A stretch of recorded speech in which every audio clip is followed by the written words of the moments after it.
សួស្តីអ្នកទាំងអស់គ្នានៅក្នុងវីដេអូនេះខ្ញុំនឹងប្រាប់អ្នកទាំងអស់គ្នាពីរបៀបទាញយកនិងរបៀបដំឡើងកម្មវិធី Google Chrome សម្រាប់ឆ្នាំ2021ហើយជា version ចុងក្រោយបាទអញ្ចឹងកុំឲ្យខាតពេលយើងចាប់ផ្ដើមទាញយកដូចតទៅដំបូងអ្នកទាំងអស់គ្នាបើក browser ដែលអ្នកទាំងអស់គ្នាប្រើមក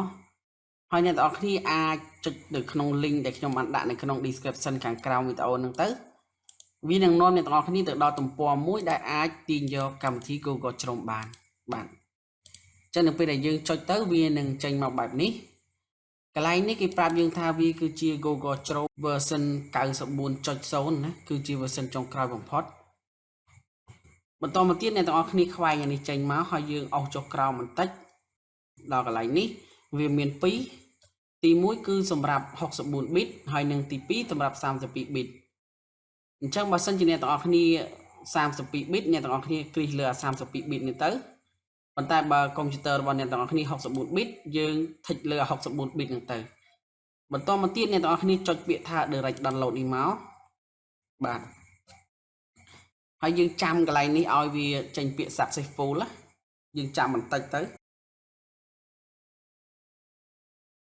នៅពេលដែលវាចេញបែបនេះអ្នកទាំងអស់គ្នាចុចពាក្យថា click to download នេះទៅវានឹង connect ទៅកាន់ IDM របស់យើងហើយ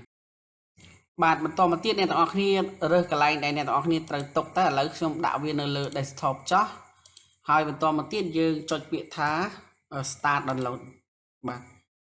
ហើយកម្មវិធីនេះទំហំតែ75 មេទេអញ្ចឹងយើងចាំមួយផ្លែតគឺបានហើយ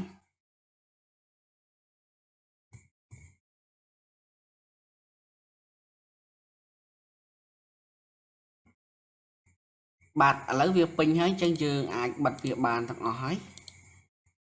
នេះគឺជាជ្រុងដែលយើងបានទាញយកមិញឥឡូវយើងចុចលើវា2ដងទៅដើម្បីដំឡើង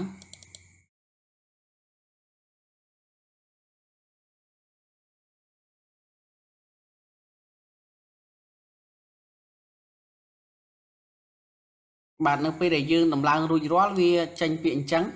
ហើយអ្នកទាំងអស់គ្នាចុចពាក្យថា get start នេះមកបាទនេះគឺជាផ្ទាំងដែលយើងចូលមកដំបូងគឺជ្រុងវានឹងចេញអញ្ចឹងណាវាសួរយើងអាចយកពាក្យថា skip កន្លែងនេះក៏បានឬក៏អ្នកទាំងអស់គ្នាអាចចុចពាក្យថា next ទៅមើលការណែនាំរបស់គេបាទហើយយើងចុច next ទៀតមកបាទកន្លែងនេះគេសួរយើងតើយើងចង់ដាក់វាជា default ជា browser សម្រាប់កុំព្យូទ័រយើងឬអត់ណាហើយបើយើងអត់ទេយើង skip នេះមកកន្លែងនេះគឺគេចង់ឲ្យយើងសាញ account ចូលអញ្ចឹងបើយើងចង់សាញ account យើងចុច continue ទៅប៉ុន្តែសម្រាប់ពេលនេះគឺខ្ញុំមិនចង់ទេអញ្ចឹងខ្ញុំចុចពាក្យថា no send នឹងមកបាទអញ្ចឹងពីនេះគឺយើងបានដំឡើងកម្មវិធី Google Chrome នឹងរួចរាល់ហើយ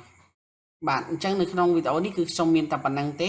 ខ្ញុំសូមអធិស្ឋានរាល់កំហុសដែលកើតឡើងដោយចេតនានៅក្នុងវីដេអូនេះខ្ញុំសង្ឃឹមថាអ្នកទាំងអស់គ្នានឹងរីករាយជាមួយនឹងការទាញយកកម្មវិធី Google Chrome មកប្រើប្រាស់ហើយជាចំនួនចុងក្រោយបាទពេលនេះខ្ញុំសូមអរគុណសូមជម្រាបលា